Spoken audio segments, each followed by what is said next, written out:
Alright guys, we're in chapter 12, The Machinists. And because of the last chapter, when Sunny goes into the mine with his dad, his mom's a little pissed at him.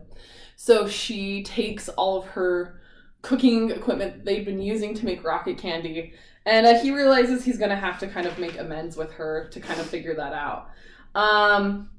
But this chapter is interesting. So in this chapter, they realized with the previous launch that they're going to need possibly a stronger steel, and for sure more supplies, basically, in order to build an encasement that's strong enough to hold up to the rocket candy fuel they've developed. Yeah.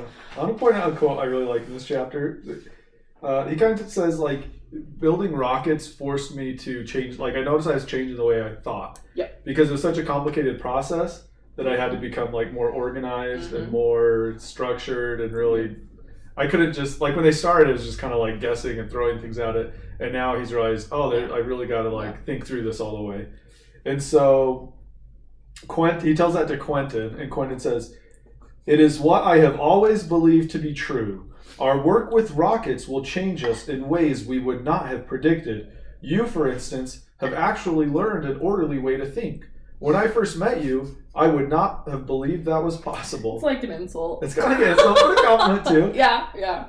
And what I like about it is I do think that when we challenge ourselves and when we learn new things, especially when we really, like, dive into something all the way and have to problem solve, I think it does kind of, like, change the way you think. Yeah. And it makes your brain work harder. It depends on your approach. If you go in haphazardly and then kind of give up partway, then it's not going to make much of a difference. But for Sunny, you can see how it's changing him academically, socially.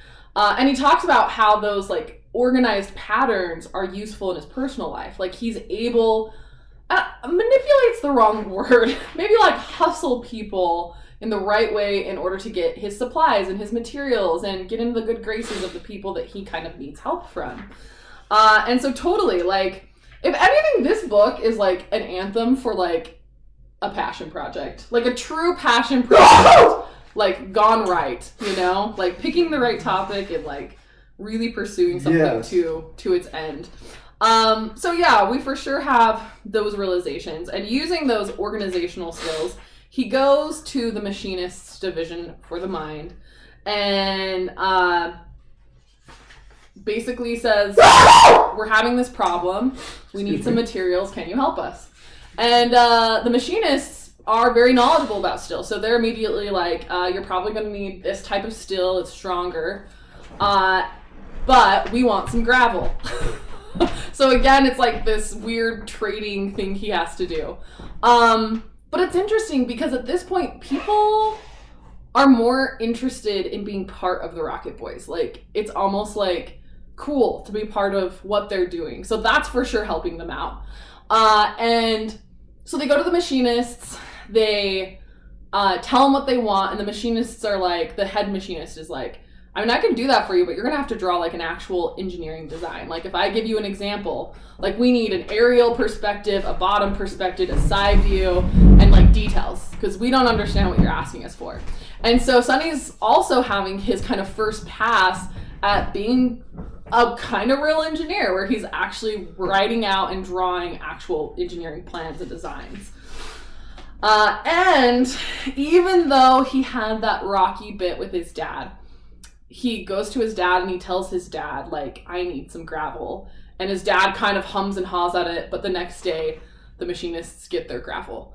And so even though his dad is disappointed, you can tell that his dad is still kind of invested and sees the value of this pursuit. And so his dad keeps helping him. You know, his dad has access to resources. This chapter is also interesting because he goes to visit Mr. Bykovsky. And he talks about, in this organizational thinking, like, there are certain drawers he can close. For example, his dad, he's like, "I still don't feel like we're on the same page, but I can close that drawer for now. We can address that later." But this issue with this German scientist who I revere, Dr. von Braun, and this person I want to work for, I need to know more about him being a Nazi.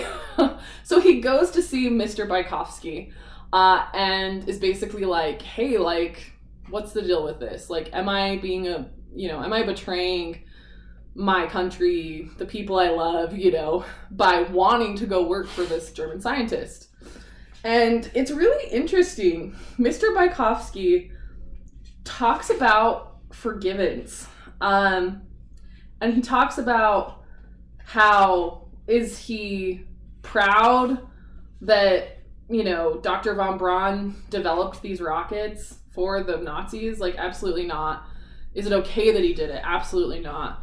But is he proud that a German citizen has kind of risen above those circumstances and gone on to develop things that are not weapons?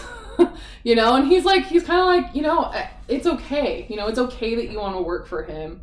It's okay. And he's like, your dad's issue isn't with Nazis. Your dad's issue lies elsewhere.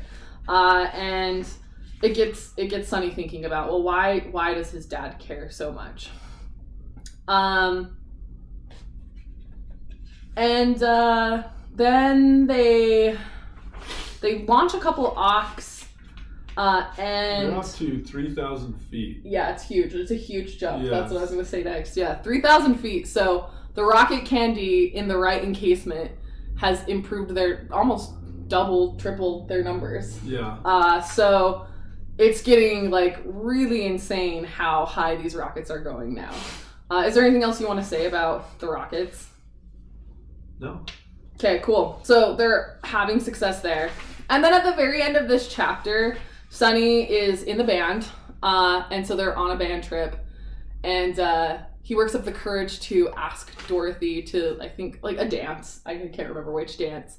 And she's like, oh, Sonny, I'm so sorry. I already said I would go with this other guy. And it's apparently a guy who was kind of mean to her and not, nice to her. And he's like, well, why would you go with him? And she's like, I already promised him, Sonny. And so he's like, okay, I guess that's fine. And she, lays her head on his shoulder, and they sing this little song to each other. She's flirting so hard with him. And, she's just not into it. It's, so frustrating. And, anyway, after the dance, Roy Lee goes to the dance, and Sonny asks, how did the dance go? Did you see Dorothy there? And he's like, do you want me to tell you the truth? And he's like, yeah, tell me the truth. And Roy Lee's like, she was all over him.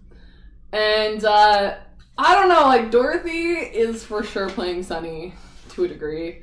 And Roy Lee is over it. He's like, this is BS. Also in this chapter, they sing this, this is just a personal note. My family has this song, and my family's from they're not from West Virginia, they're from southwestern Virginia. But they're basically right across the border, super close to where this is actually.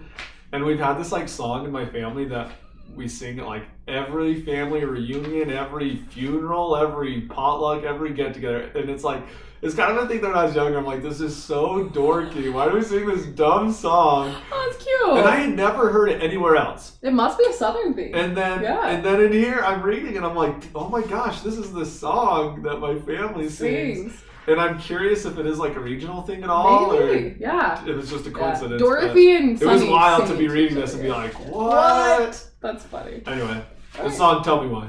Cool.